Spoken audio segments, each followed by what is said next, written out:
Este pasaje del Evangelio que acabamos de escuchar, de la tempestad calmada por Jesús, habla ante todo, de la omnipotencia de Dios, lo mismo que la primera lectura, que no leímos porque nos confundimos, pero que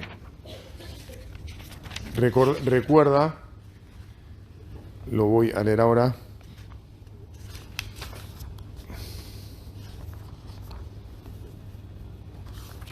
ahí va, se ve que está, no quiere aparecer. El Señor habló de Job desde la tempestad diciendo: ¿quién encerró con 2 puertas el mar, cuando él salía a borbotones del vientre materno? Cuando le puse una nube por vestido y por pañales densos nubarrones. Es decir, yo he creado todo. Soy el dueño del mar, soy el dueño del cielo, soy el dueño de las tormentas. Por eso es que Jesús puede calmar la tempestad. Y en el fondo, y después de hablarnos entonces de la grandeza y del poder divinos, nos habla de la necesidad de que creamos en Dios. Nos habla de la fe. Los apóstoles se plantean: ¿quién es este? Bueno, es Dios. Ves a un hombre, pero es Dios. Y tenés que creer en el poder de Dios. Hay muchos hombres a los que les resulta más difícil creer. Hay otros que creen con más sencillez naturalmente, porque les parece que es natural que haya un ser superior, creador de todo, y que además no solo es un ser todopoderoso, sino que es un ser bueno, que me cuida, y creo que me cuida, porque si ha hecho todo lo que ha hecho, y yo lo considero con frecuencia, lo ha hecho para dármelo a mí, para que yo viva en este mundo maravilloso. Bueno, padre, se va a levantar alguien inmediatamente y va a decir: atenti que no es tan maravilloso, aquí también hay problemas, hay tormentas, estos casi se ahogan recién. Y si se ahogaban, ¿acaso no dejaban una familia, una mujer viuda y unos chicos huerfanitos? Bueno, también van a decir: si usted me dice que eso era lo mejor, es una solución fácil. Bueno, efectivamente, en el fondo estamos frente al dilema del hombre de pretender ser Dios, o de pretender que las cosas sean como a nosotros nos parecen, en vez de darnos cuenta que somos criaturas, que es algo bastante obvio. No hace falta demasiadas elucubraciones para comprobar que no somos Dios. Y una vez que nos hemos dado cuenta que somos criaturas, bajar nuestra cabeza, bajar nuestro corazón y decir: bueno, entonces, ¿qué es lo razonable? ¿Por dónde debo ir en esta vida? Y lo que tengo que hacer, la fe en definitiva, es mirar a Dios y confiar en Él. Cuando las cosas salen bien, es muy fácil. Por eso es que la fe se prueba cuando hay dificultades. No es que Dios manda dificultades para ver si creemos en Él, porque Dios no quiere nuestro mal. No está jugando a ver cuándo grita, ¿no? Le voy a pinchar, le voy a agarrar con un alfiler y le voy a pinchar a ver cuándo grita. Ah, viste, gritaste, no confiabas en mí. No, Dios no es un ser ridículo. Dios no manda pruebas. A veces dice: bueno, se ha escuchado, ¿no? Y es un léxico, una manera de decir más o menos habitual. En todo caso, Dios permite esas cosas porque en su infinito poder y en su infinito amor puede sacar de ellas cosas mejores. Y las permite porque Él mismo nos ha creado libres, porque nos ha hecho partícipes, lo hemos recordado aquí muchas veces, de su inteligencia, de su voluntad y por lo tanto también de su libertad, a la que respeta. Y todos entendemos que el ser personas libres, el tener libertad como la tiene Dios, no la libertad de Dios, pero una libertad como la tiene Dios, es mucho más maravilloso que no tenerla, porque podríamos ser como las piedras, o como las vacas, o si querés, como el más inteligente de los animales, no sé. Cada uno sabrá cuál le parece el animal más inteligente y los estudios que hay en internet y puede averiguar lo que sea. Pero no hay comparación entre el resto de los seres de la creación y el ser humano. El ser humano es maravilloso porque Dios lo ha hecho así. Dios nos ha hecho así. Y nos ha hecho así, pero nos dice, pero confíen en mí. No pretendan ser yo, o saber más que yo, o resolver las cosas como no las pueden resolver, porque podemos resolver muchísimas cosas, pero no podemos ser Dios. Entonces, creer no es solucionar de manera fácil los problemas que no podemos resolver. Creer es, sobre todo, reconocer quiénes somos, levantar nuestros ojos al cielo y reconocer el amor infinito de Dios y decir, bueno, pues entonces, y por lo tanto, levantar los ojos al cielo y decir, que la vida no se agota en lo que veo. La vida es mucho más, porque está sobre todo en aquel que hizo la vida, a quien no veo.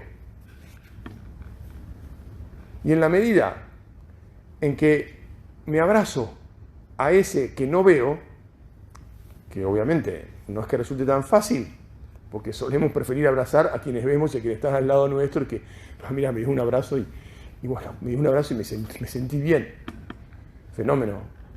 Pero podés pensar, mira, el abrazo sobre todo es el de Dios. Y si alguien te da un abrazo, date cuenta que está dándote el abrazo Dios. Y si confiamos en Dios, entonces así, vistas las cosas, cuando haya dificultades en la existencia, descansaremos en Dios. Y no pretenderemos imponer nuestra solución. En el fondo, tenemos que saber que, por ejemplo, la oración, que es manifestación de la fe, no es una acción con la cual pretendemos torcer la voluntad, lo que va a pasar. Como si le exigiéramos a Dios que hiciera lo que nosotros queremos que... Eso no es fe, eso... No, yo creo, como la gente que se enoja porque dice, no, yo recé y al final mi abuelita no se curó. Y esto que digo no es algo que me invento, lo he escuchado muchas veces. Y como no se curó, en realidad Dios no existe. Conclusión.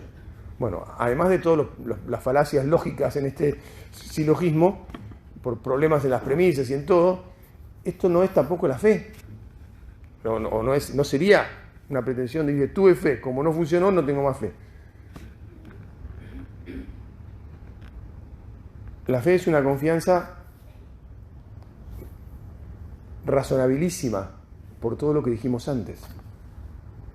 Porque en realidad, si no confiamos, pretendemos algo que no somos.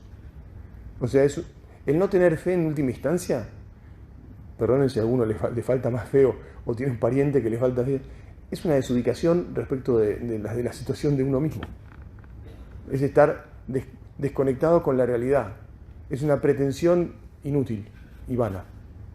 Por eso está bueno que pidamos que el Señor nos aumente la fe y que se la dé a todos. Y Dios da la fe. Es decir, en el fondo, que los corazones se abran para recibir ese don maravilloso, este don maravilloso de reconocer que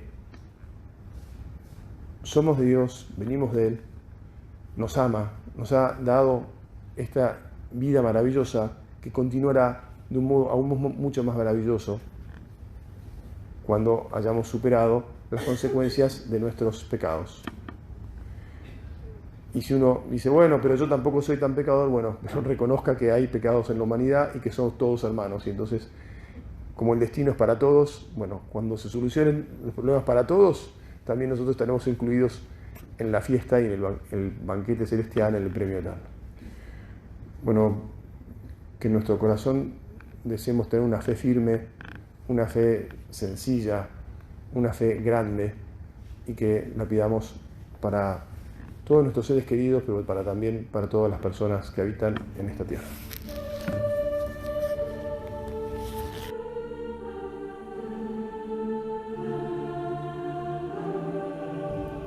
En este Evangelio de hoy, en el que acabamos de escuchar 2 curaciones,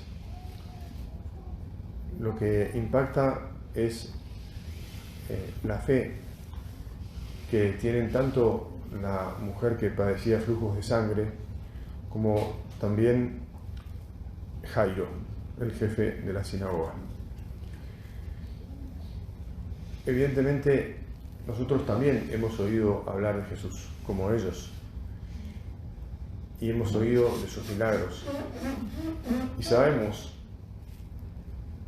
en realidad nosotros sabemos muchísimo más, porque nosotros tenemos 2000 años de historia.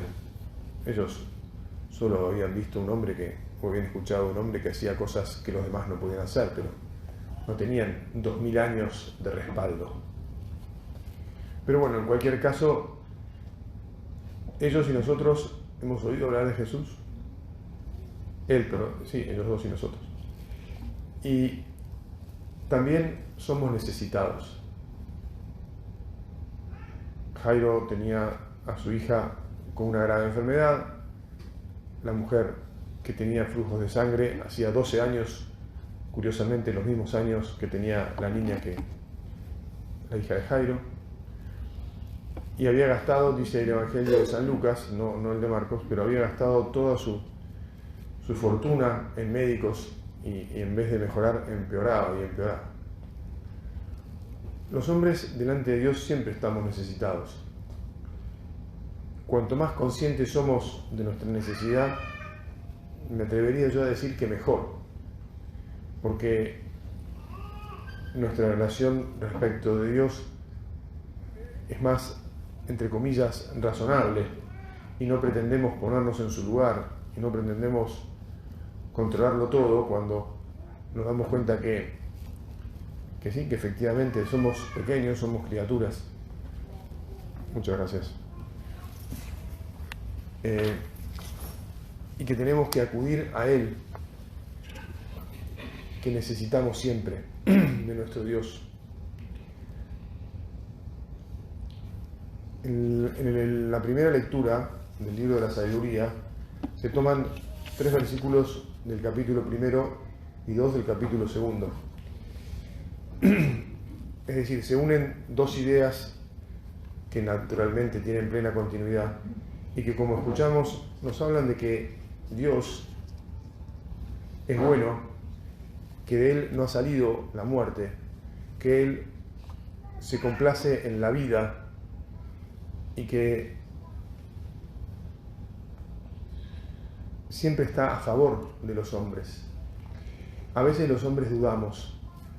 Cuando nos va mal en alguna cosa de esta tierra y cuando perdemos la perspectiva de la vida eterna y la perspectiva de la bondad infinita de Dios y que Él no ha hecho nada malo, entonces nos enojamos, a veces incluso nos ponemos en contra de Dios, le hacemos una especie de guerra, otras veces nos encerramos y no queremos saber nada con Él.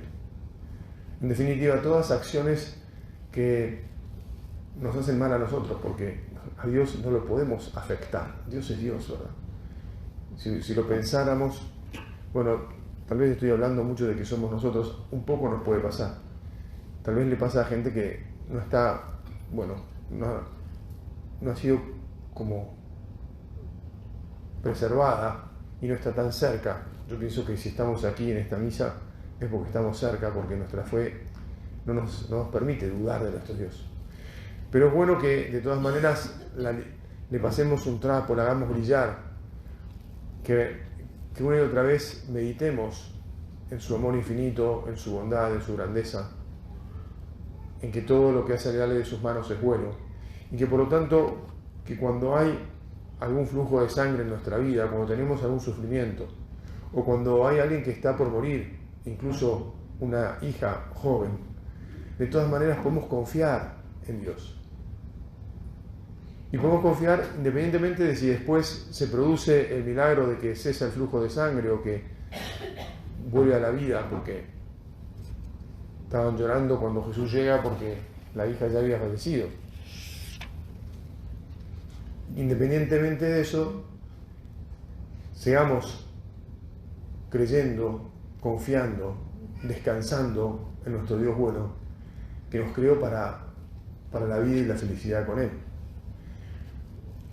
La perspectiva de la vida es la perspectiva de la vida eterna. Y sabemos que este mundo, nuestra fe nos lo enseña, que este mundo pasará. Y que nosotros no pasaremos con Él, sino que seguimos viviendo y además un día resucitaremos para el mundo nuevo, el mundo regenerado por Cristo, el mundo que Dios mismo decidió recuperar encarnándose, decidiendo que el Hijo Eterno sea uno más de nosotros, y por eso nos trajo la salvación, como trajo la salvación de esta mujer que en silencio, sin decir nada, no considerándose digna de nada, ni siquiera de gritar. ¿Se acordarán de otros milagros? Por ejemplo, el ciego de Jericó, que gritaba y gritaba. Tal vez podríamos pensar, bueno, es que él no podía acercarse por detrás a Jesús porque no lo veía, no sabía dónde estaba, no sabía cuál era. Entonces, muy bien, cada uno hizo lo que pudo. Y está bien que así nos comportemos, que dentro de nuestra pequeñez nos acerquemos a Dios como podemos. El jefe de la sinagoga fue formalmente y se lo pidió. Y además tuvo paciencia o tuvo fortaleza cuando vinieron a decirle que su hija ya había muerto. Jesús le dijo: basta que tengas fe, tranquilo. Y si alguna vez los milagros como nosotros los esperamos, insisto, no ocurren, siempre que confiamos en el Señor, el milagro que ocurre es el milagro de nuestra paz, el milagro de nuestra serenidad, el milagro de nuestra alegría, aún en ese dolor. Tenemos que acudir a Dios siempre, no solo cuando hay dificultades o enfermedades o pérdidas, pero evidentemente a veces las pérdidas no se resuelven como nosotros esperamos. Sin embargo, insisto, si confiamos en el Señor, se resuelven de otra manera mucho mejor, que es la posibilidad de seguir viviendo y de anclarnos en ese Dios que nos hace felices y nos da paz, a pesar de que en esta vida hay dificultades y dolores, y que después además nos dará la vida eterna, y tenemos esa confianza plena de que así será. Y en la segunda lectura, San Pablo les dice a los de Corinto que ahora que ellos están en abundancia, que sean generosos. Y nosotros también tenemos que, uniendo con lo que veníamos diciendo, tenemos que estar pendientes de los que padecen necesidad. A veces la dificultad y el dolor no viene por la enfermedad, sino por la necesidad, por el no tener cosas que son básicas. Y a veces incluso, podríamos decir así, no es que sean tan básicas. Para que haya necesidad de ayudar a alguien, no tiene que estar muriéndose de hambre. Sobre todo además cuando, como sabemos, los bienes materiales a veces están distribuidos de manera muy desigual. Y uno puede decir, bueno, yo tengo demasiadas cosas que me sobran, que casi ni uso. Y hay gente que le vendría muy bien. No se va a morir si no tiene esto, pero qué bien que le vendría. Cuánto más suave le haría su vida. Hoy que hace tanto frío, uno puede pensar, bueno, yo por ahí tengo un montón de abrigos distintos y puedo elegir para combinar o lo que sea, y hay otra gente que realmente, bueno, no tiene calefacción alguna, y por ahí podría yo regalarle un calefactor. Hay que tener a veces simplemente ojos y un poco de iniciativa para darse cuenta, personas con las que tratamos que necesitan cosas. Hoy lo del calefactor es solo un ejemplo, ¿no? Evidentemente por el frío que hace hoy. Bueno, que dentro de la fe que tenemos y que el Señor siempre se ocupa de todos nosotros, que también nosotros desarrollemos ojos para, como dice San Pablo de Corinto, compartir lo que tenemos con generosidad, que ya habrá un momento tal vez en el que nosotros necesitemos y otros también nos ayudarán.